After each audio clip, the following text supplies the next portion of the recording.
Dear students, मैं doctor Rachna Tiwari, assistant professor in business administration, SPC government college Ajmer.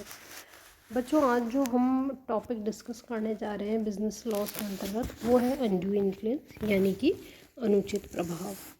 जैसे कि हम ऑलरेडी बिजनेस लॉ के टॉपिक फ्री कंसेंट में देख चुके हैं कि फ्री कंसेंट का मतलब होता है कि निम्नलिखित 5 बातें यदि किसी भी वैध अनुबंध में विद्यमान है तो उसे हम फ्री कंसेंट नहीं मानेंगे। और वो बातें हैं उत्पीड़न, दूसरा पॉइंट आता है अनुचित प्रभाव, कपट, चौथा मिथ्या वर्णन और गलती। तो आज जो इसका दूसरा पार्ट है वो हम करने जा रहे हैं, वो है अनड्यू इन्फ्लुएंस। तो धारा 16 सबसेक्शन 1 ऑफ बिजनेस लॉ, या जो हमारा भारतीय अनुबंध अधिनियम 1872 बना हुआ है, उसके अनुसार कोई अनुबंध अनुचित प्रभाव द्वारा प्रेरित तब कहा जाता है जबकि पक्षकारों के मध्य ऐसे संबंध है कि उनमें से एक पक्षकार दूसरे पक्षकार की इच्छा को प्रभावित करता है या डोमिनेट करता है, अधिशासित करता है, या वह उस स्थिति का दूसरे पक्षकार से अनुचित लाभ प्राप्त करने के लिए प्रयोग करता हो।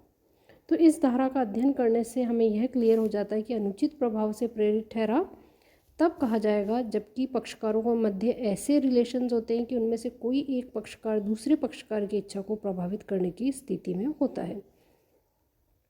ऐसी स्थिति वाला पक्षकार अपनी स्थिति का अनुबंध में अनुचित लाभ प्राप्त करने के लिए प्रयोग करता है।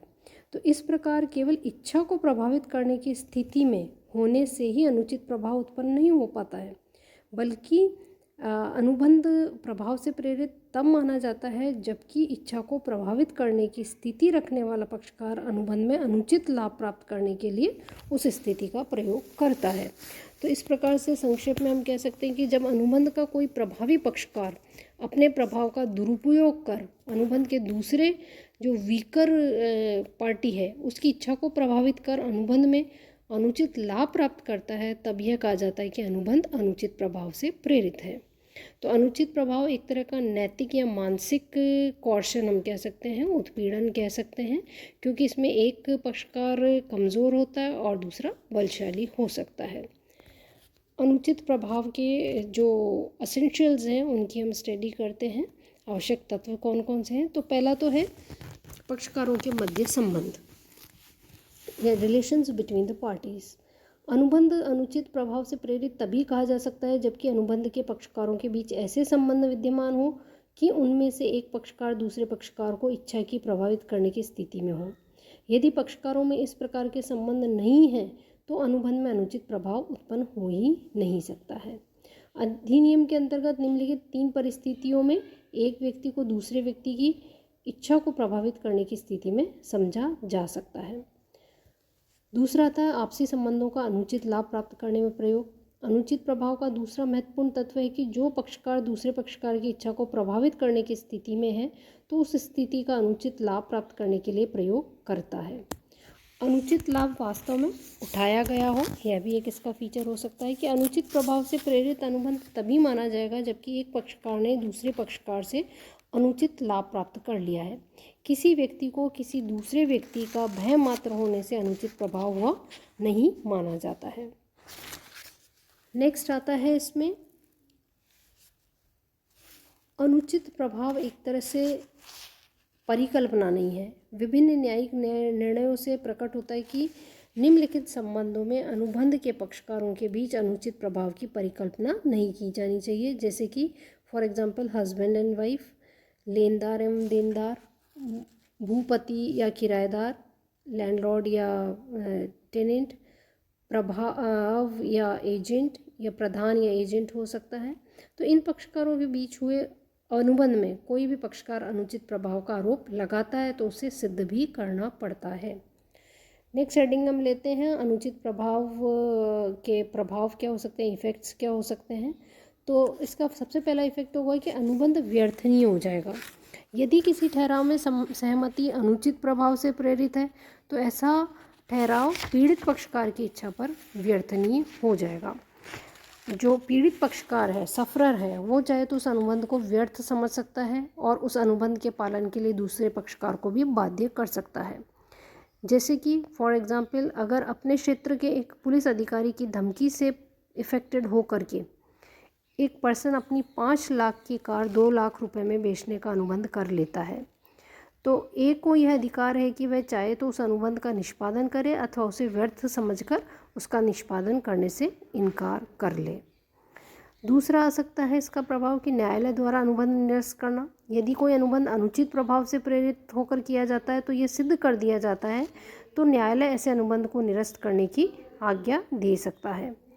ए का बेटा बी है, बी ने ए के नाम वाली जाली प्रतिज्ञा पत्र बनवा लिया।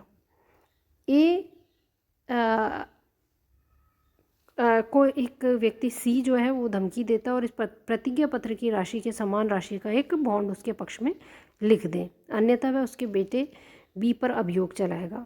तो ए बॉन्ड लिखकर दे देता है, लेकिन सी यदि उस बॉन्ड को प्रवर्तित करवाने की कार्यवाही करता है तो ए की प्रार्थना पर न्यायालय इस बॉन्ड को निरस्त कर सकता है। थर्ड, इसमें प्रभाव ये पड़ेगा कि न्यायोचित शर्तों पर न्यायालय द्वारा अनुबंध को निरस्त करना।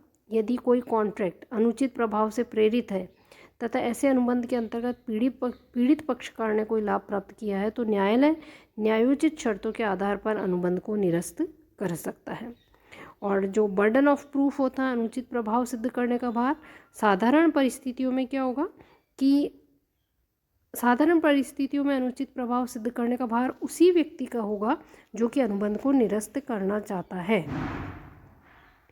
दूसरा है अनकॉन्शनेबल ट्रांजिशन अगर है, नृशंस व्यवहार अगर हो रहा है तो उस दशा में निम्नलिखित बातें सिद्ध करनी पड़ेगी। अन्य पक्षकार उसकी इच्छा को प्रभावित करने की स्थिति में था, किया गया सौदा ऊपरी तौर से ही या उपलब्ध साक्ष्यों से नृशंस दिखाई देता हो, तो यह बर्डन ऑफ प्रूफ हो सकता है।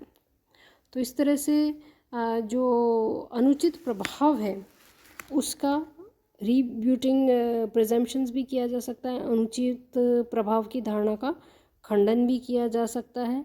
तो उसके लिए महत्वपूर्ण तथ्यों के प्रकटीकरण को सिद्ध करके किया जा सकता है, प्रतिफल की पर्याप्तता को सिद्ध करके, यह सिद्ध करके कि पीड़ित पक्षकार को निष्पक्ष सलाह या परामर्श उपलब्ध था, और यह सिद्ध करके कि अनुबंध पीड़ित पक्षकार के लिए लाभदायी है या नहीं है।